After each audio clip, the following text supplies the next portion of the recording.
September 27 ஏற்பட்ட கூட்ட நெரிசலில் சிக்கி 41 பேர் பலியான வழக்கு விசாரணைக்காக டெல்லியில் உள்ள சிபிஐ தலைமை அலுவலகத்தில் நேரில் ஆஜரான தவேக தலைவர் விஜயிடம் விசாரணை நிறைவு பெற்றது. சுமார் 6 மணி நேரம் சிபிஐ அலுவலகத்தில் விஜயிடம் முதல் நாள் விசாரணை நடைபெற்றது. டெல்லி சிபிஐ அலுவலகத்தில் நடைபெற்ற விசாரணை நிறைவடைந்த நிலையில் அலுவலகத்தில் இருந்து தவேக தலைவர் விஜய் காரில் புறப்பட்டுச் சென்றார். முற்பகல் 11:30 மணிக்கு சிபிஐ அலுவலகத்திற்குள் சென்ற விஜய் மாலை 6:15 மணிக்கு கட்சி நிர்வாகி ஆதவ் அர்ஜுனாவுடன் புறப்பட்டார். சிபிஐ முன்பாக ஆஜரான தவேக தலைவர் விஜயிடம் சிபிஐ அதிகாரி முகேஷ் பல்வேறு கேள்விகளை எழுப்பி விசாரணை நடத்தியதாக கூறப்படுகிறது. கரூர் கூட்ட நெரிசல் உயிரிழப்புகள், பயணத்திட்டம், பரப்புரைக்கு தாமதமாக சென்றது உள்ளிட்டவை தொடர்பான கேள்விகள் விஜயிடம் கேட்கப்பட்டதாக தகவல் வெளியாக இருக்கிறது. கரூர் சென்றடைய காலதாமதம் ஏன்? கூட்டத்தில் குழந்தை காணாமல் போனதாக அறிவிப்பு வெளியிட்ட போது அங்கு நிலவிய சூழல் குறித்து தெரியுமா என விஜயிடம் அதிகாரிகள் கேள்வி எழுப்பியதாக தெரிகிறது. பெருந்துயரம் நிகழ்ந்தவுடன் சம்பவ இடத்தை விட்டு உடனடியாக வெளியேறியது ஏன் உள்ளிட்ட கேள்விகளை விஜயிடம் கேட்டதாகவும் கூறப்படுகிறது. விசாரணையில் தமிழக அரசு மீது விஜய் குற்றச்சாட்டை சுமத்தியதாக தகவல் வெளியாகியுள்ளது. கரூர் கூட்ட நெரிசல் மரண வழக்கில் தமிழக அரசின் பாதுகாப்பு குறைபாடே காரணம் என விஜய் புகார் தெரிவித்ததாக கூறப்படுகிறது. ஆயுதப்படை டிஜிபியான டேவிட்சன் தேவாசீர்வாதத்திடமும் டெல்லியில் வைத்து சிபிஐ அதிகாரிகள் நடத்திய விசாரணை நிறைவு பெற்றது. கரூர் பெரும் துயரம் சம்பவத்தில் காவல்துறை மீது எழுந்த குற்றச்சாட்டுகள் தொடர்பாக விசாரணை நடத்தப்பட்டதாக தகவல் வெளியாகியுள்ளது. ஜனநாயகன் திரைப்படத்தின் தணிக்கை சான்று விவகாரம் தொடர்பாக தயாரிப்பு நிறுவனம் சார்பில் உச்சநீதிமன்றத்தில் மேல்முறையீடு செய்யப்பட்டுள்ள நிலையில் மத்திய தணிக்கை வாரியம் கேவியட் மனு தாக்கல் செய்துள்ளது. தங்கள் தரப்பு வாதத்தை கேட்காமல் எந்த உத்தரவும் பிறப்பிக்க கூடாது என கேவியட் மனுவில் தணிக்கை வாரியம் வலியுறுத்தியுள்ளது. மொழிக்காக போராடிய இயக்கம் மட்டுமல்ல, மொழி உரிமை காக்க தங்கள் உயிரையே தந்த தியாக மறவர்களை கொண்ட இயக்கம் திமுக என அயலக தமிழர் தின விழாவில் முதலமைச்சர் மு.க.ஸ்டாலின் தெரிவித்துள்ளார். சென்னை வர்த்தக மையத்தில் அயலக தமிழர் நலன் மற்றும் மறுவாழ்வுத்துறை சார்பில் நடைபெற்ற விழாவில் அயலக தமிழர்களுக்கு முதல்வர் ஸ்டாலின் விருது வழங்கினார். நாடுகளும் கடல்களும் நம்மை பிரித்தாலும் மொழியும் இனமும் நம்மை இணைக்கிறது என முதலமைச்சர் மு.க.ஸ்டாலின் பெருமிதம் தெரிவித்தார். மொழி பற்று, இனப்பற்று இருந்தாலும் மொழி வெறி, இனவெறி இல்லை எனவும் நமக்குள் பிளவு ஏற்பட அனுமதிக்க கூடாது எனவும் அவர் வேண்டுகோள் விடுத்தார். 18 ஆண்டுகளுக்கு பின் சென்னையில் மீண்டும் டபுள் டெக்கர் பேருந்து சேவை தொடங்கப்பட்டுள்ளது. அடையாறில் இருந்து மாமல்லபுரம் வழித்தடத்தில் இயங்கும் பேருந்து சேவையை முதலமைச்சர் மு.க.ஸ்டாலின் பச்சை கொடி அசைத்து தொடங்கி வைத்தார். சட்டமன்ற தேர்தலில் போட்டியிட விருப்ப மனு அளித்தவர்களிடம் எடப்பாடி பழனிசாமி 3வது நாளாக நேர்காணல் நடத்தினார். அதிமுக கூட்டணியில் விரைவில் புதிய கட்சி இணைய உள்ளதாகவும் நம்பிக்கையுடன் கட்சி பணிகளை மேற்கொள்ளவும் தொண்டர்களுக்கு இபிஎஸ் அறிவுரை வழங்கினார். ஒரு போராட்டத்தை சுமூகமான முறையில் எதிர்கொள்ள தெரியாத திமுக அரசு சட்டத்திற்கு புறம்பான வகையில் கைதுகளை நடத்தி செல்போன் போன்ற அடிப்படை உரிமைகளை கூட மறுப்பதாக அதிமுக பொதுச் செயலாளர் எடப்பாடி பழனிசாமி கண்டனம் தெரிவித்துள்ளார். இடைநிலை ஆசிரியர்கள் சங்கத்தின் முக்கிய நிர்வாகிகளை கைது செய்து வீட்டு சிறையில் வைத்திருப்பதாக கண்டனம் தெரிவித்துள்ளார். பெரிய கொள்கை குன்று போல் பாவித்துக் கொள்ளும் திமுகவினர் தங்களது கட்சியை நிறுவிய தலைவரின் பெயரையே அழிக்க நினைப்பது கொடூர எண்ணம் அல்லவா என அதிமுக பொதுச் செயலாளர் எடப்பாடி பழனிசாமி வினவினார். மதுரை திருநகர் அறிஞர் அண்ணா பூங்காவுக்கு ஸ்டெம் பூங்கா என பெயர் மாற்றம் செய்ததை குறிப்பிட்ட இபிஎஸ் திமுக மீது காட்டமாக விமர்சித்தார். சென்னை கீழ்ப்பாக்கம் அரசு மருத்துவமனையில் பிரசவ வார்டு பகுதியில் ரவுடி வெட்டி கொல்லப்பட்ட சம்பவம் அதிர்ச்சியை ஏற்படுத்தியுள்ளது. கொளத்தூர் மகாத்மா காந்தி நகரைச் சேர்ந்த ரவுடி ஆதி கீழ்ப்பாக்கம் அரசு மருத்துவமனையில் பிரசவித்த தனது முன்னாள் தோழி சுசித்ரா என்பவரை பார்ப்பதற்காக வந்தபோது வெட்டி கொல்லப்பட்டார். கீழ்ப்பாக்கம் மருத்துவமனையில் ரவுடி வெட்டி கொல்லப்பட்ட சம்பவத்திற்கு கண்டனம் தெரிவித்த எதிர்க்கட்சித் தலைவர் எடப்பாடி பழனிசாமி, திமுக ஆட்சியில் பொதுமக்களின் உயிரை காக்கும் அரசு மருத்துவமனைகள் உயிரை பறிக்கும் களமாகவும் கஞ்சா செடி வளர்க்கும் இடமாகவும் மாறியிருப்பதாக குற்றம் சாட்டினார். கொலைகள் நடைபெறாத இடங்களே இல்லை என்று சொல்லும் அளவிற்கு கொலைக்களமாக தமிழகம் மாறி வருவதாக சாடினார்.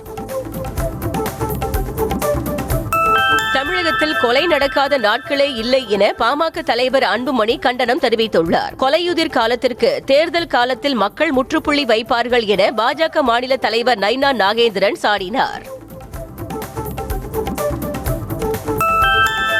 அதிமுகவிடம் ஆட்சியில் பங்கு கேட்பதாக வரும் செய்திகள் அனைத்தும் வதந்தி என பாஜக மாநில தலைவர் நயினார் நாகேந்திரன் தெரிவித்திருக்கிறார். மதுரையில் செய்தியாளர்களை சந்தித்த அவர் தவிக தலைவர் விஜய்க்கு நெருக்கடி கொடுக்க வேண்டிய அவசியம் பாஜகவிற்கு இல்லை என்றார். தற்பொழுது தமிழகத்தில் நடைபெறும் ஆட்சியே காங்கிரஸ் ஆட்சிதான் என தமிழ்நாடு காங்கிரஸ் கமிட்டி தலைவர் செல்வ பெருந்தகை கூறினார். சென்னை சத்தியமூர்த்தி பவனில் செய்தியாளர்களை சந்தித்த அவர் ஆட்சி அதிகாரத்தில் பங்கு இல்லை என அமைச்சர் ஐ பெரியசாமி பேசியது அவருடைய சொந்த கருத்து என்றும் கூட்டணி அதிகாரம் குறித்து முடிவெடுப்பது முதலமைச்சர் மு க ஸ்டாலின் மட்டுமே என்றார். பொங்கல் பண்டிகையை பயன்படுத்தி கட்டண கொள்ளையடிக்கும் தனியார் ஆம்னி பேருந்து நிறுவனங்கள் மீது நடவடிக்கை எடுக்காமல் திமுக அரசு வேடிக்கை பார்ப்பதாக பாமக தலைவர் அன்புமணி கண்டனம் தெரிவித்துள்ளார். மதுரை செல்வதற்கு 4000, நெல்லைக்கு 4500 என கட்டணம் நிர்ணயித்து முன்பதிவு செய்யப்படுவதாக அன்புமணி தெரிவித்துள்ளார். ஆட்சியிலும் பங்கு அதிகாரத்திலும் பங்கு என்பதில் தங்களுக்கு உடன்பாடில்லை என மதிமுக பொதுச் செயலாளர் வைகோ கூறினார். மதுரை உத்தங்குடியில் செய்தியாளர்களை சந்தித்த அவர் திருக்குறள் புறநானூறு பாடல்களை கூறுவதன் மூலம் பிரதமர் மோடி தமிழ்நாட்டையும் தமிழ்நாடு மக்களையும் கவர நினைப்பதாகவும் தமிழ்நாட்டிற்கு ஒதுக்க வேண்டிய நிதியை மட்டும் ஒதுக்க மறுப்பதாகவும் குற்றம் சாட்டினார். அதிமுக கூட்டணியில் தொகுதி பங்கீடு இன்னும் இறுதியாகாத நிலையில் கரூரில் முன்னாள் அமைச்சர் எம்.ஆர். விஜயபாஸ்கர் பரப்புரையை தொடங்கியிருப்பது கூட்டணி கட்சிகளுக்கிடையே சலசலப்பை ஏற்படுத்தியுள்ளது. வீடு வீடாக சென்று வாக்கு சேகரிப்பதால் கரூரில் எம்.ஆர். விஜயபாஸ்கர் போட்டி உறுதியாக இருப்பதாக கூறி ஆதரவாளர்கள் மகிழ்ச்சி அடைந்துள்ளனர். பொங்கலையொட்டி ஏற்பாடு செய்யப்பட்ட சிறப்பு பேருந்துகளில் 3 நாட்களில் 3,58,000 பேர் சொந்த ஊர்களுக்கு பயணம் செய்தனர். பொங்கல் பண்டிகைக்காக சென்னையில் இருந்து கடந்த 9ஆம் தேதி முதல் சிறப்பு பேருந்துகள் இயக்கப்பட்டு வருகின்றன. கடந்த 11ஆம் தேதி வரை 8,270 பேருந்துகளில் 3,58,496 பேர் தங்களது சொந்த ஊர்களுக்கு பயணம் மேற்கொண்டுள்ளனர். ஆம்னி பேருந்து கட்டண உயர்வு குறித்து புகார் அளிக்க பொதுமக்கள் முன் வராததால் துறை அலுவலர்கள் மூலம் ஆய்வு மேற்கொள்ளப்படுவதாக அமைச்சர் சிவசங்கர் தெரிவித்துள்ளார். அரியலூர் மாவட்டம் ஜெயங்கொண்டத்தில் செய்தியாளர்களை சந்தித்த அவர் ஆம்னி பேருந்து கட்டண கொள்ளை குறித்து ஆய்வு செய்யப்படுவதாகவும் விதிகளை மீறுபவர்கள் மீது கடும் நடவடிக்கை எடுக்கப்படும் என்றும் தெரிவித்தார். சங்க நிர்வாகிகள் வீட்டு காவலில் வைக்கப்பட்டுள்ள நிலையில் சென்னையில் 18வது நாளாக இடைநிலை ஆசிரியர்கள் போராட்டத்தில் ஈடுபட்டனர். சம வேலைக்கு சம ஊதியம் தருவதாக கூறியதை நிறைவேற்றுமாறு தமிழ்நாடு அரசுக்கு ஆசிரியர்கள் தொடர்ந்து கோரிக்கைகளை எழுப்பி வருகின்றனர். பணி நிரந்தரம் உள்ளிட்ட கோரிக்கைகளை வலியுறுத்தி தமிழ்நாட்டின் பல்வேறு பகுதிகளிலும் நுகர்பொருள் வாணிப கழக பணியாளர்கள் போராட்டத்தில் ஈடுபட்டனர். 2013ஆம் ஆண்டு முதல் 2016ஆம் ஆண்டு வரை உள்ள பருவகால பணியாளர்கள், பட்டியல் எழுத்தர்கள், உதவியாளர்கள் என 1400 பணியாளர்களுக்கு விரைவில் பணி நிரந்தரம் செய்வதாக உணவுத்துறை அமைச்சர் வாக்குறுதி அளித்தும் இதுவரை எந்தவித பணி ஆணையும் வழங்கப்படவில்லை என அவர்கள் குற்றம் சாட்டினர். சென்னையில் ஆபரண தங்கத்தின் விலை சவரனுக்கு 1,760 ரூபாய் உயர்ந்து மீண்டும் புதிய உச்சத்தை தொட்டுள்ளது. அதன்படி தங்கத்தின் விலை கிராமுக்கு 220 ரூபாய் உயர்ந்து 13,120 ரூபாய்க்கும், சவரனுக்கு 1,760 ரூபாய் உயர்ந்து 1,04,960 ரூபாய்க்கும் விற்பனை செய்யப்படுகிறது. தைப்பொங்கலை ஒட்டி அரசு மற்றும் தனியார் கல்லூரிகளில் கொண்டாட்டம் களை கட்டிய நிலையில் மாணவர்கள் ஆட்டம் போட்டு மகிழ்ந்தனர். சென்னை அரும்பாக்கத்தில் உள்ள DJ வைஷ்ணவா கல்லூரியில் பொங்கல் வைத்து மாணவ மாணவிகள் கொண்டாடினர். தமிழகத்தின் பாரம்பரிய கலையான தப்பாட்டம், கரகாட்டம், சிலம்பம் உள்ளிட்ட நிகழ்ச்சிகள் நிகழ்த்தப்பட்டன. கோவை மாவட்டம் ஆனைமலையை அடுத்த நாமு சுங்கம் பகுதியில் உள்ள ராமு கலை அறிவியல் கல்லூரியில் நடைபெற்ற பொங்கல் விழாவில் மாணவர்கள் முளைப்பாரியை ஊர்வலமாக எடுத்து வந்து கும்மி அடித்து மகிழ்ந்தனர். மாட்டு வண்டியில் மாணவர்கள் சவாரி செய்த நிலையில் சேவல் சண்டை போட்டியும் நடத்தப்பட்டது. தென்காசி மாவட்டம் வாசுதேவநல்லூர் அருகே உள்ள வியாசா கலை மற்றும் அறிவியல் மகளிர் கல்லூரியில் பரதம், கரகம், கோலாட்டம் உள்ளிட்ட கலை நிகழ்ச்சிகள் நடந்தன. இதனைத் தொடர்ந்து மாணவர்கள் ஆட்டம் போட்டு உற்சாகமடைந்தனர். மருத்துவர் ராமதாஸ் தரப்பு பாமகவுடன் கூட்டணி பேச்சுவார்த்தை நடந்து வருவதாக அமைச்சர் ராஜகண்ணப்பன் தெரிவித்துள்ள நிலையில் திமுகவுடன் கூட்டணி என்று உறுதியாக சொல்ல முடியாது என ராமதாஸ் தெரிவித்தார். தேர்தல் நேரத்தில் இதுபோன்ற பேச்சுக்கள் வந்து கொண்டுதான் இருக்கும் என்றவர் தேர்தல் சமயத்தில் எதுவும் நடக்கலாம், நடக்காமல் போகலாம் என்றும் கூறினார். சென்னை பெரம்பூர் சோமசுந்தரம் லைன் பகுதியில் நடைபெற்ற சமத்துவ பொங்கல் விழாவில் பேசிய மேயர் பிரியா, அமைச்சர் சேகர் பாபு ஒரு தந்தையைப் போலிருந்து தன்னை அரசியல் பணிகளில் ஊக்குவித்து வருவதாக கூறினார். இதனையடுத்து பேசிய அமைச்சர் சேகர் பாபு, உயிர் உள்ளவரை மேயர் பிரியாவை மகளாகத்தான் பாவிப்பேன் என கூறினார்.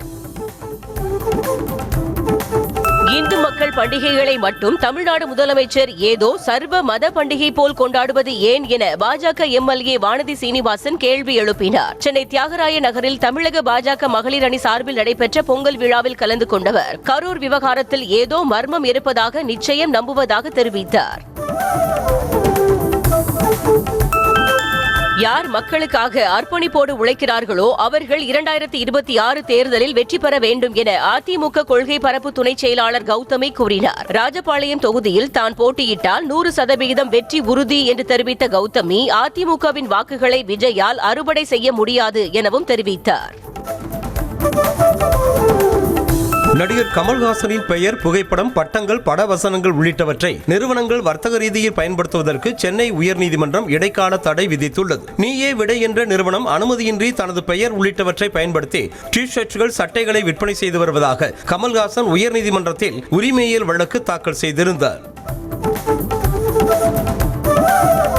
தைப்பொங்கல் தினத்தன்று மதுரை மாவட்டம் அவனியாபுரத்தில் நடைபெறவுள்ள தமிழர் பாரம்பரிய விளையாட்டான ஜல்லிக்கட்டு போட்டிக்கு களம் தயாராகிக் கொண்டிருக்கிறது. போட்டிக்கு இன்னும் 2 நாட்களே உள்ள நிலையில் வாடிவாசல் அமைக்கும் பணி நிறைவடைந்த நிலையில் வண்ணம் தீட்டும் பணியும் தொடங்கியது.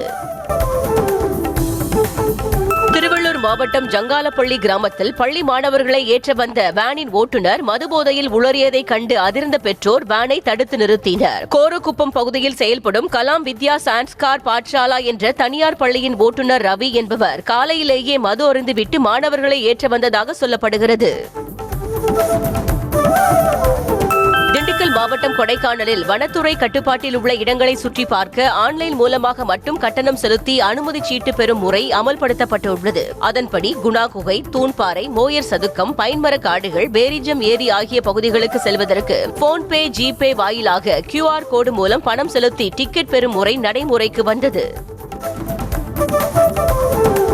கிருஷ்ணகிரி மாவட்டம் ஹசூர் அருகே உள்ள கெலவரப்பள்ளி அணையிலிருந்து தென்பெண்ணை ஆற்றில் திறக்கப்படும் நீர் ரசாயன நுரை பொங்கியபடி செல்கிறது. அணையிலிருந்து வினாடிக்கு 699 கன அடி நீர் திறக்கப்படும் நிலையில் தண்ணீரே தெரியாத அளவுக்கு ஆற்றில் அடர்ந்த நுரை பொங்கிச் செல்கிறது. சென்னை அம்பத்தூரில் உழைப்போர் உரிமை இயக்க தலைமை அலுவலகத்தில் பெண் தூய்மை பணியாளர்கள் நடத்தும் உண்ணாவிரத போராட்டத்தை அமைச்சர் சேகர் பாபு முடித்து வைத்தார். அனைத்து கோரிக்கைகளும் நிறைவேற்றப்படும் என உறுதியளித்ததை அடுத்து தூய்மை பணியாளர்கள் உற்சாகமாக ஆட்டம் போட்டனர். சிவகங்கை மாவட்டம் கொந்தகையில் அரசின் பொங்கல் தொகுப்பு வழங்குவதில் முறைகேடு நடப்பது குறித்து செய்தி சேகரிக்க சென்ற செய்தியாளரை ஒருமையில் பேசி தாக்க முயற்சித்த நியாய விலை கடை விற்பனையாளர் பணியிட மாற்றம் செய்யப்பட்டார். விலையில்லா வேட்டி சேலை வழங்காமல் 2இல் 1 மட்டும் வழங்கப்பட்டது குறித்து கேட்ட செய்தியாளரிடம் விற்பனையாளர் ராமநாதன் வாக்குவாதம் செய்தார். மதுரை திருநகரில் உள்ள அண்ணா பூங்காவிற்கு ஸ்டெம் பூங்கா என பெயர் மாற்றம் செய்ததற்கு பொதுமக்கள், எதிர்க்கட்சி தலைவர்கள் மத்தியில் எதிர்ப்பு கிளம்பிய நிலையில் பெயர் பலகையில் வர்ணம் பூசப்பட்டது. அண்ணா பூங்காவில் 2,58,00,000 ரூபாய் மதிப்பில் அறிவியல் பூங்கா அமைக்கப்பட்டுள்ளது. 95% பணிகள் நிறைவு பெற்ற நிலையில் ஸ்டெம் பூங்கா என மதுரை மாநகராட்சி பெயர் மாற்றம் செய்ததற்கு கடும் எதிர்ப்புகள் கிளம்பின. அடிப்படை ஊதிய உயர்வு உள்ளிட்ட கோரிக்கைகளை வலியுறுத்தி சிவகங்கை மாவட்ட ஆட்சியர் அலுவலகம் எதிரே 5வது நாளாக போராட்டத்தில் ஈடுபட்ட ஊரக மற்றும் நகர்ப்புற வாழ்வாதார இயக்க பணியாளர்கள் மைக் செட் பயன்படுத்த அனுமதி மறுக்கப்பட்டதால் சாலை மறியலில் ஈடுபட்டனர். போக்குவரத்து பாதிக்கப்பட்டதால் போலீசார் வட்டாட்சியர் பேச்சுவார்த்தை நடத்தி ஒலி அளவை குறைத்து வைத்துக் கொள்ளுமாறு அறிவுறுத்தினர். ராமநாதபுரம் மாவட்டம் ஸ்ரீபெரும்புதூர் ஒன்றிய குழு தலைவர் கொலை மிரட்டல் விடுப்பதாக கூறி விசிக கவுன்சிலர் வட்டார வளர்ச்சி அலுவலகத்தில் தர்ணாவில் ஈடுபட்டார். 2வது வார்டு கவுன்சிலர் தியாகராஜன் தனது வார்டுக்குட்பட்ட செங்காடு பகுதியில் தனக்கு தெரியாமல் 20 நிறுவனங்களுக்கு அனுமதி அளிக்கப்பட்டதாகவும் அது குறித்து கேட்டபோது திமுக ஒன்றிய சேர்மன் கருணாநிதி துப்பாக்கியால் சுட்டு விடுவேன் என மிரட்டியதாகவும் தெரிவித்துள்ளார். நெல்லை வண்ணாரப்பேட்டை பரணி நகர் பகுதியில் உடனடியாக சாலை வசதி ஏற்படுத்தி தர வேண்டும் என கோரி அப்பகுதி மக்கள் திடீர் சாலை மறியலில் ஈடுபட்டனர். சாலை வசதி இல்லாததால் மழைக்காலங்களில் நடந்து கூட செல்ல முடியாத அளவுக்கு அப்பகுதி தனி தீவாக மாறி விடுவதாகவும் பல ஆண்டுகளாக கோரிக்கை விடுத்தும் மாநகராட்சி நிர்வாகம் பாராமுகமாக இருப்பதாகவும் அப்பகுதி மக்கள் வேதனை தெரிவித்துள்ளனர். திருச்சி புத்தூர் அருகே செயல்பட்டு வரும் ஜெனட் மருத்துவமனையில் உள்கட்டமைப்பு வசதிகள் இல்லை என்பது விசாரணையில் தெரியவந்த நிலையில் அங்கு 1 மாதத்திற்கு உள்நோயாளிகளை அனுமதிக்க தடை விதிக்கப்பட்டுள்ளது. ஜெனட் மருத்துவமனையில் பிரசவத்திற்காக அனுமதிக்கப்பட்டவர்களின் இறப்பு விகிதம் அதிகரித்ததாக குற்றச்சாட்டு எழுந்ததை அடுத்து ஆய்வு நடத்த மாவட்ட ஆட்சியர் சரவணன் உத்தரவிட்டிருந்தார். சென்னை வியாசர்பாடி ஜீவா ரயில் நிலையத்திற்கு செல்லும் பாதையை திறந்துவிடக் கோரி பொதுமக்கள் ஆர்ப்பாட்டத்தில் ஈடுபட்டனர். 46 ஆண்டுகளாக பயன்படுத்தி வந்த சாலையை ரயில்வே துறையினர் திடீரென ராட்சச கற்களை வைத்து அடைத்திருப்பதால் 5 நிமிடத்தில் செல்லும் இடத்திற்கு அரை மணி நேரம் சுற்றிச் செல்ல வேண்டியிருப்பதாக அப்பகுதி மக்கள் குற்றம் சாட்டியுள்ளனர். சென்னை நெற்குன்றத்தில் வாடகை வீட்டில் வசித்து வரும் 16 வயது சிறுமிக்கு பாலியல் தொல்லை கொடுத்த 71 வயது முதியவரான வீட்டின் உரிமையாளரை போலீசார் போக்சோ சட்டத்தின் கீழ் கைது செய்தனர். 11ஆம் வகுப்பு படித்து வரும் சிறுமி கடைக்கு சென்றுவிட்டு வீட்டிற்கு திரும்பிய போது வீட்டின் உரிமையாளரான முதியவர் பழனி என்பவர் சிறுமிக்கு பாலியல் தொல்லை கொடுத்துள்ளார். சென்னை திருவொற்றியூரில் பள்ளிக்கு செல்ல ஷேர் ஆட்டோவில் ஏறிய 6ஆம் வகுப்பு மாணவிக்கு பாலியல் தொல்லை கொடுத்த ஆட்டோ ஓட்டுநரை சிசிடிவி காட்சிகள் உதவியுடன் போலீசார் தேடி வருகின்றனர். ஆட்டோ ஓட்டுநர் பாலியல் தொல்லை கொடுத்ததும் மாணவி சத்தம் போடவே ஓடும் ஆட்டோவிலிருந்து கீழே தள்ளிவிட்டு சென்றுள்ளார். கீழே விழுந்து காயமடைந்த சிறுமியை அருகில் இருந்தவர்கள் மீட்டு போலீசாருக்கு தகவல் அளித்தனர். ராமநாதபுரம் அருகே சூரங்கோட்டையில் அடிப்படை வசதிகள் இல்லாமல் சிரமப்படுவதாக கிராம மக்கள் புகார் தெரிவித்துள்ளனர். சேதமடைந்து சேரும் சகதியுமாக உள்ள சாலையில் நடந்து செல்லவே சிரமம் ஏற்படும் நிலையில் இருசக்கர வாகனங்கள் விபத்தில் சிக்கும் அபாயம் உள்ளதாக கிராம மக்கள் அச்சம் தெரிவித்தனர். குஜராத் மாநிலம் அகமதாபாத்தில் உள்ள சபர்மதி ஆசிரமத்திற்கு சென்ற ஜெர்மன் பிரதமர் மோடியுடன் சேர்ந்து மகாத்மா காந்தி சிலைக்கு மரியாதை செலுத்தினார். அரசுமுறை பயணமாக இந்தியா வந்துள்ள ஜெர்மன் பிரதமர் ஃபெடரிக் மெர்ஸை பிரதமர் மோடி வரவேற்று சபர்மதி ஆசிரமத்திற்குள் அழைத்துச் சென்றார். குஜராத்தின் அகமதாபாத்தில் பிரதமர் மோடி ஜெர்மனி பிரதமர் ஃபெட்ரிக் மெர்ஸ் சந்திப்பின் போது இரு நாடுகள் இடையே முக்கிய ஒப்பந்தங்கள் கையெழுத்தானது. முக்கிய கனிமங்கள், சுகாதாரத்துறை மற்றும் ஒரு செயற்கை நுண்ணறிவு கண்டுபிடிப்பு மையம் தொடர்பாக இரு நாடுகளும் ஒரு புரிந்துணர்வு ஒப்பந்தத்தில் கையெழுத்திட்டன. குஜராத் மாநிலம் அகமதாபாத்தில் நடைபெற்று வரும் சர்வதேச பட்டம் விடும் விழாவில் பிரதமர் மோடி கலந்து கொண்டு அனுமன் பட்டம் விட்டு மகிழ்ந்தார். அவருடன் ஜெர்மன் பிரதமர் ஃபிரெட்ரிக் மெர்ஸும் கலந்து கொண்டார். இரு தலைவர்களும் பிரம்மாண்டமான மூவர்ண பட்டங்களை பறக்க விட்டனர். மும்பை பற்றி பேசும் அண்ணாமலைக்கும் மகாராஷ்டிராவுக்கும் என்ன சம்பந்தம் இருக்கிறது என ராஜ் தாக்கரே கடுமையாக சாடியுள்ளார். மும்பை உள்ளாட்சி தேர்தலையொட்டி தாராவியில் பாஜகவுக்கு ஆதரவாக அண்ணாமலை பரப்புரை செய்தார். இதனால் ஆத்திரமடைந்த மகாராஷ்டிரா நவநிர்மாண் சேனா கட்சி தலைவர் ராஜ் தாக்கரே அண்ணாமலையை தமிழ்நாட்டிலிருந்து வந்த ரசமலாய் என்றும் ஆபாச வார்த்தையை குறிப்பிட்டும் பேசினார். ராஜ் தாக்கரே விமர்சனம் குறித்து செய்தியாளர்கள் எழுப்பிய கேள்விக்கு பதிலளித்த தமிழ்நாடு பாஜக முன்னாள் தலைவர் அண்ணாமலை, மும்பைக்கு வந்தால் காலை வெட்டுவேன் என தாக்கரே கட்சியின் பத்திரிகையில் எழுதியிருப்பதாக குறிப்பிட்டு மும்பைக்கு வருவேன், காலை வெட்டி பாருங்கள் என சவால் விடுத்தார். அண்ணாமலையை விமர்சிப்பதாக எண்ணி தமிழர்கள் குறித்து ராஜ் தாக்கரே அநாகரிகமாக பேசியதற்கு கடும் எதிர்ப்பு எழுந்துள்ளது. தமிழர்களை பால் தாக்கரே விரட்டியடித்ததாக தெரிவித்து தென்னிந்தியர்களுக்கு எதிராக அவர் முன்வைத்த பழைய முழக்கத்தை மீண்டும் எழுப்பி வெறுப்பு பேச்சு பேசிய ராஜ் தாக்கரேவுக்கு இணையத்தில் தென்னிந்தியர்கள் கடும் கண்டனங்களை தெரிவித்து வருகின்றனர். மாநிலங்களின் உரிமைகளை பறிப்பதாக கூறி மத்திய அரசுக்கு எதிராக கேரள முதலமைச்சர் பினராயி விஜயன் சத்தியாகிரக போராட்டத்தில் ஈடுபட்டார். போராட்டங்கள் நிறைந்த இந்திய வரலாற்றை RSS மற்றும் பாஜகவின் வரலாறாக மாற்ற முயல்வதாகவும் அவர் குற்றம் சாட்டினார். ராணுவ பயன்பாட்டுக்காக பாதுகாப்பு ஆராய்ச்சி மேம்பாட்டு நிறுவனம் தயாரித்த EOS-N1 செயற்கைக்கோள் உடன் விண்ணில் பாய்ந்த PSLV C-62 ராக்கெட் தோல்வியடைந்ததாக அறிவிக்கப்பட்டது. நடப்பாண்டின் முதல் ராக்கெட் தொழில்நுட்ப கோளாறு காரணமாக தோல்வியடைந்ததாக தெரிவித்துள்ள இஸ்ரோ இது குறித்து விரிவான ஆய்வு நடத்தப்படும் என்று தெரிவித்தது. எதிரி நாட்டு பீரங்கி வண்டிகளை தாக்கி அளிக்கும் 3ஆம் தலைமுறை ஏவுகணை சோதனை வெற்றி பெற்றது. இந்தியாவின் பாதுகாப்பு ஆராய்ச்சி மற்றும் மேம்பாட்டு நிறுவனத்தால் உள்நாட்டிலேயே உருவாக்கப்பட்ட லகு ரக கையடக்க வகையைச் சேர்ந்த பீரங்கி எதிர்ப்பு ஏவுகணை நகரும் இலக்கை தாக்கி அளிக்கும் சோதனை வெற்றி என வீடியோ வெளியிட்டு அறிவிக்கப்பட்டுள்ளது. பெங்களூருவில் IT பெண் ஊழியர் தீ விபத்தில் உயிரிழந்ததாக கூறப்படும் நிலையில் பக்கத்து வீட்டு நபர் அவர் மீதான ஒருதலை காதலில் கழுத்தை நெரித்து கொலை செய்தது விசாரணையில் தெரிய வந்திருக்கிறது. ராமமூர்த்தி நகரில் உள்ள அடுக்குமாடி குடியிருப்பில் வசித்து வந்த ஷர்மிளா என்பவர் கடந்த 3ஆம் தேதி குடியிருப்பில் ஏற்பட்ட தீ விபத்தில் சிக்கி மூச்சுத் திணறல் ஏற்பட்டு உயிரிழந்ததாக கூறப்பட்டது. லட்சக்கணக்கான ரூபாய் செலவில் தனக்கு தானே கல்லறையை கட்டி வைத்த தெலங்கானா மாநிலத்தைச் சேர்ந்த 80 வயது முதியவர் காலமானார். லட்சுமிபுரம் கிராமத்தைச் சேர்ந்த நக்கா இந்திரையா துயரமான நேரத்தில் தனது பிள்ளைகளுக்கு சுமையை ஏற்படுத்தக்கூடாது என்ற எண்ணத்தில் தனது மனைவியின் கல்லறைக்கு அருகிலேயே தனக்கும் கல்லறையை கட்டி பராமரித்து வந்தார். திருவண்ணாமலை மாவட்டம் வெண்மணி கிராமத்தில் ஆதி திராவிடர் மக்களுக்கு வழங்கப்பட்ட பட்டா நிலத்தை தனிநபர் ஆக்கிரமித்ததால் மாவட்ட நிர்வாகம் உரிய நடவடிக்கை எடுத்து புதியதாக பட்டா வழங்க வேண்டும் என பாதிக்கப்பட்ட மக்கள் கோரிக்கை மனு அளித்துள்ளனர். 2007இல் 86 குடும்பங்களுக்கு வீட்டுமனை பட்டா வழங்கப்பட்ட நிலையில் அந்த இடத்தை தனிநபர் ஆக்கிரமித்ததாக கூறப்படுகிறது. நெல்லை மாநகராட்சி பகுதிகளில் குப்பைகளை அகற்றாததை கண்டித்து ஆளும் திமுக மாமன்ற உறுப்பினர்கள் மாநகராட்சி அலுவலகத்தை முற்றுகையிட்டு போராட்டத்தில் ஈடுபட்டனர். 5வது வார்டு திமுக கவுன்சிலர் ஜெகநாதன் பொதுமக்கள் 50 பேருடன் சேர்ந்து குப்பை வண்டியுடன் மாநகராட்சி அலுவலகத்திற்கு வந்து தனது வார்டு பகுதியில் முறையாக குப்பைகள் அகற்றப்படவில்லை என கூறி போராட்டத்தில் ஈடுபட்டார். கேரள மாநிலம் கோழிக்கோடு அருகே பிக்கப் வேனும் காரும் நேருக்கு நேர் மோதிய விபத்தில் 3 பேர் சம்பவ இடத்திலேயே பரிதாபமாக உயிரிழந்தனர். பதிமங்கலம் பகுதி வழியாக கொடுவள்ளி நோக்கி சென்று கொண்டிருந்த கார் எதிரே வந்த பிக்கப் வேன் மீது மோதியதில் காரில் இருந்த 2 பேர் உட்பட 3 பேர் உயிரிழந்தனர்.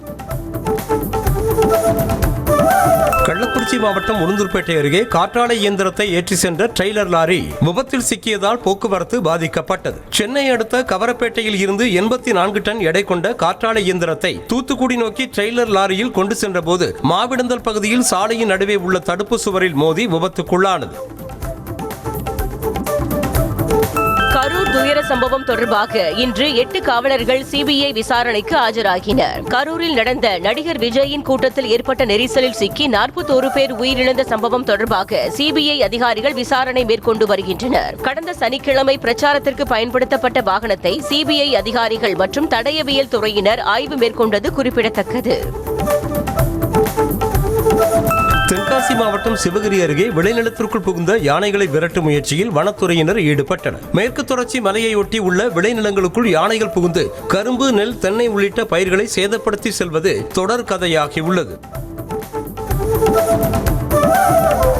திருவள்ளூர் மாவட்டம் கும்மிடிப்பூண்டி அருகே அரசு பள்ளி மாணவியிடம் செல்போன் எண் கேட்டு ஆபாசமாக பேசிய தனியார் நிறுவன ஊழியர் போக்சோவில் கைது செய்யப்பட்டிருக்கிறார். 11ஆம் வகுப்பு படிக்கும் மாணவியிடம் கீழ் முதல்மேடு கிராமத்தைச் சேர்ந்த விஜயராகவன் என்பவர் பாலியல் ரீதியான துன்புறுத்தலில் ஈடுபடுவதாக அளித்த புகாரில் நடவடிக்கை எடுக்கப்பட்டுள்ளது. போகி பண்டிகையையொட்டி கடலூர் காராமணி குப்பம் சந்தையில் 1 கோடி ரூபாய்க்கு மேல் கருவாடு விற்பனை நடந்ததாக வியாபாரிகள் தெரிவித்தனர். இந்த சந்தைக்கு பல மாவட்டங்களில் இருந்து மீனவர்கள் கருவாடு எடுத்து வந்த நிலையில் வஞ்சரம் கருவாடு கிலோ 600 ரூபாய், நெத்திலி கருவாடு 300 ரூபாய் என பல ரக கருவாடுகள் விற்பனையானது. சேலம் அஸ்தம்பட்டி பகுதியில் முன்விரோதத்தில் மகனை கொலை செய்ய வந்த கும்பலை தடுத்த தாய் வெட்டி கொல்லப்பட்ட சம்பவம் அதிர்ச்சியை ஏற்படுத்தியுள்ளது. ஜான்சன்பேட்டை கிழக்கு தெரு பகுதியைச் சேர்ந்த உதயகுமார் கொலை வழக்கு ஒன்றில் ஜாமீனில் வெளியே வந்ததாக கூறப்படுகிறது. அவரை கொல்வதற்காக வீடு புகுந்த கும்பலை உதயகுமாரின் தாய் தடுத்தபோது வெட்டி கொல்லப்பட்டார். தம்மை தாக்கி பொய் வழக்கு பதிவு செய்த காவல்துறையினர் மீது வழக்கு பதிந்து விசாரணைக்கு உத்தரவிடக் கோரி ராமநாதபுரம் மாவட்டம் தொண்டியைச் சேர்ந்த வழக்கறிஞர் கடந்தராசிக் என்பவர் தாக்கல் செய்த மனுவில் செங்கற்பட்டு உட்கோட்ட டிஎஸ்பி மற்றும் காவல் ஆய்வாளர்கள் பதில் மனு தாக்கல் செய்ய உயர்நீதிமன்ற மதுரை கிளை உத்தரவிட்டுள்ளது. விழுப்புரம் மாவட்டம் ஆரோவில் அருகே 2 வீடுகளில் கதவின் பூட்டுகளை உடைத்து 8 சவரன் தங்க நகைகளை திருடி சென்ற முகமூடி கும்பலை போலீசார் தேடி வருகின்றனர். ஒரே கும்பல் 2 இடங்களிலும் திருட்டில் ஈடுபட்டது சிசிடிவி பதிவின் மூலம் தெரிய வந்ததாக போலீசார் தெரிவித்தனர். ஊதிய உயர்வு மற்றும் பணி பாதுகாப்பு உள்ளிட்ட கோரிக்கைகளை வலியுறுத்தி தூத்துக்குடி மாவட்ட ஆட்சியர் அலுவலகத்தில் தமிழ்நாடு ஊரக மற்றும் நகர்ப்புற வாழ்வாதார இயக்க பணியாளர்கள் கும்மியடித்து காத்திருப்பு போராட்டத்தில் ஈடுபட்டனர். 14 அம்ச கோரிக்கைகளை வலியுறுத்தி 6வது நாளாக காத்திருப்பு போராட்டத்தில் ஈடுபட்டவர்கள் திமுக அரசுக்கு எதிராக கோஷங்களை எழுப்பினர். அமெரிக்க அதிபர் டிரம்ப் அடுத்த ஆண்டு அல்லது 2 ஆண்டுகளில் இந்தியாவுக்கு வருவார் என நம்புவதாக அமெரிக்க தூதர் செர்ஜியோ கோர் தெரிவித்துள்ளார். உண்மையான நண்பர்களிடையே கருத்து வேறுபாடுகள் இருக்கலாம் என்றும் கடைசியாக தான் அதிபர் டிரம்புடன் உணவருந்திய போது அவர் பிரதமர் மோடியுடனான சிறந்த நட்பை பற்றி நினைவு கூர்ந்ததாக தெரிவித்தார். வெனிசுலாவில் புதிய அரசு தேர்ந்தெடுக்கப்படும் வரை அந்நாட்டின் செயல் அதிபர் நான் தான் என அமெரிக்க அதிபர் டிரம்ப் அறிவித்துள்ளது உலக நாடுகளிடையே பரபரப்பை ஏற்படுத்தியுள்ளது. அந்நாட்டின் துணை அதிபராக இருந்த டெல்சி ரோட்ரிக்ஸ் இடைக்கால அதிபராக பொறுப்பேற்றுக் கொண்ட நிலையில் தன்னை செயல் அதிபராக அறிவித்த புகைப்படத்தை டிரம்ப் பதிவிட்டுள்ளார். ஈரான் தலைநகர் தெஹ்ரானில் உள்ள அபுசார் மசூதி கடந்த 9ஆம் தேதி தீ வைத்து எரிக்கப்பட்ட நிலையில் அதற்கு முதல் நாள் மர்ம நபர்கள் சிலர் மசூதியின் உட்புறத்தை உடைத்து சேதப்படுத்திய சிசிடிவி காட்சி வெளியாகியுள்ளது. கருப்பு உடை அணிந்து வந்த சிலர் அங்கிருந்த பொருட்களை உடைத்து நொறுக்கியதும் ஒருவர் சிசிடிவி கேமராவை கம்பால் அடித்து உடைத்ததும் சிசிடிவி கேமராவில் பதிவாகியுள்ளது.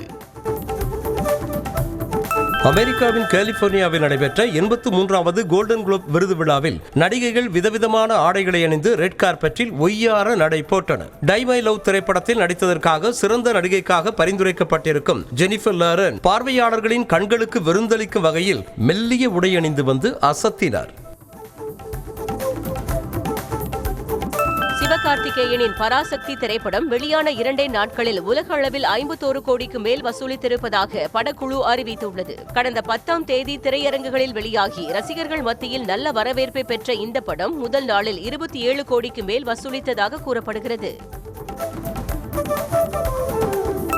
பாலிவுட் நடிகர் ரன்வீர் சிங்கின் துரந்தர் திரைப்படம் வெளியாகிய 39 நாட்களில் 1296 கோடி ரூபாயை வசூலித்து சாதனை படைத்துள்ளது. இத்திரைப்படம் கடந்த ஆண்டு டிசம்பர் மாதம் 5ஆம் தேதி வெளியான நிலையில் மக்கள் மத்தியில் அமோகமான வரவேற்பை பெற்றுள்ளது.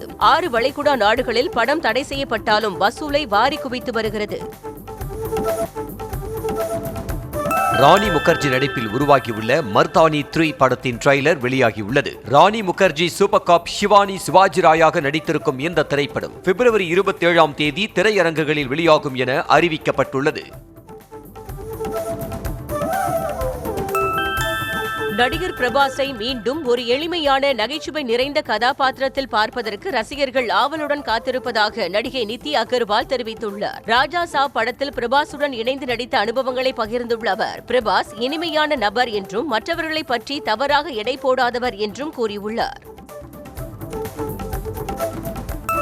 நடிகர் ஷாருக் கானுடன் இணைந்து ஒரு பாலிவுட் திரைப்படத்தில் நடிக்க விரும்புவதாக ஆஸ்கர் விருது வென்ற ஹாலிவுட் நடிகர் வில் ஸ்மித் விருப்பம் தெரிவித்துள்ளார். நேஷனல் ஜியோகிராபிக்கின் புதிய தொடரான போல் டு போல் பிரீமியர் நிகழ்ச்சிக்காக துபாய் சென்ற அவர் சிவப்பு கம்பள வரவேற்பில் செய்தியாளர்களிடம் பேசிய போது கடந்த காலத்தில் சல்மான் கான் அமிதாப் பச்சனுடன் கூட இணைந்து நடிப்பது குறித்து பேசியதாக தெரிவித்தார்.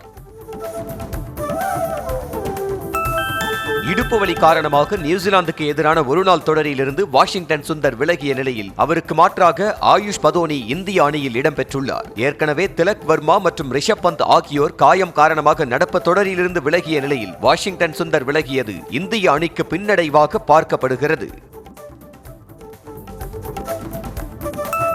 ஒருவர் அவுட் ஆகி வெளியே செல்லும் போது களத்திற்குள் வரும் எனக்கு அதிக ஆர்ப்பரிப்பு எழுவது எனக்கு பிடிக்கவில்லை என நட்சத்திர வீரர் விராட் கோலி ஆதங்கத்தை தெரிவித்துள்ளார். அவர் வெளியிட்டுள்ள பதிவில் இதேபோல தோனிக்கும் அடிக்கடி நடக்கிறது எனவும் அவுட் ஆகி வெளியேறுபவர் இதை பெரிதும் விரும்ப மாட்டார் என நினைக்கிறேன் என தெரிவித்துள்ளார்.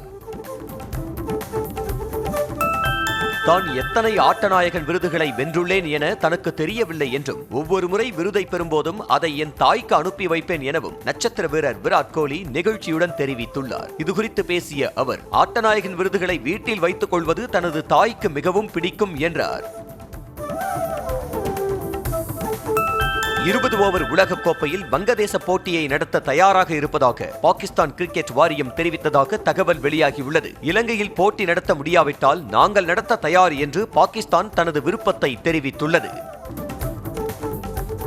திருச்சி மாவட்டம் மணப்பாறையை அடுத்த வளநாடு குளம் அருகே தனியாருக்கு சொந்தமான தென்னந்தோப்பில் மயில்களை வேட்டையாடிய 5 பேரை வனத்துறையினர் கைது செய்தனர். அவர்களிடமிருந்து நாட்டு துப்பாக்கி, பாதரச குண்டுகள், கார், டார்ச் லைட், 4 செல்போன்களும் பறிமுதல் செய்யப்பட்டன.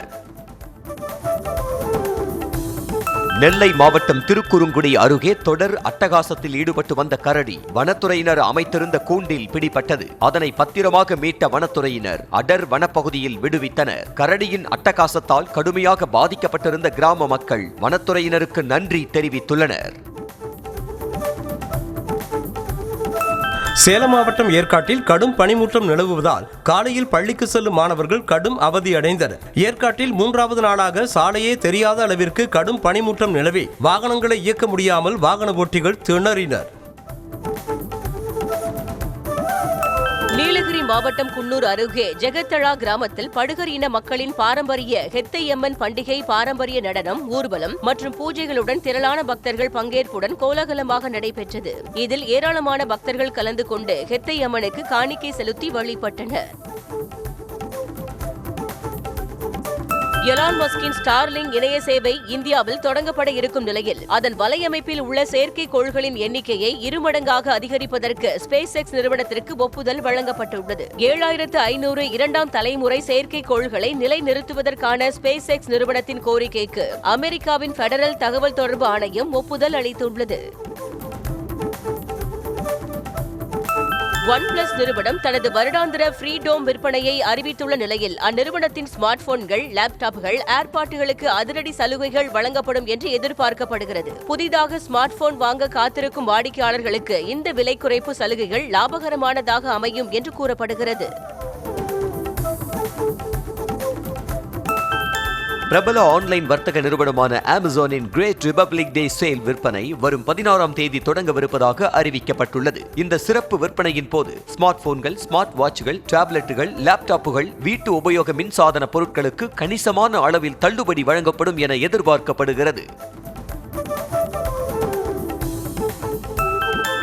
கூகுளில் தேடிய பொருட்களை வேறு இணையதளங்களுக்கு செல்லாமல் அங்கேயே வாங்கும் வகையில் புதிய சேவை அறிமுகப்படுத்தப்பட்டுள்ளது. ஷாபிஃபை, வால்மார்ட், எட்சி போன்ற 20க்கும் மேற்பட்ட நிறுவனங்களுடன் இணைந்து தயாரித்த யுனிவர்சல் காமர்ஸ் புரோட்டோகால் தொழில்நுட்பம் ஆன்லைன் வர்த்தகத்தின் வருங்காலமாக இருக்கும் என கூகுள் உறுதி அளித்துள்ளது.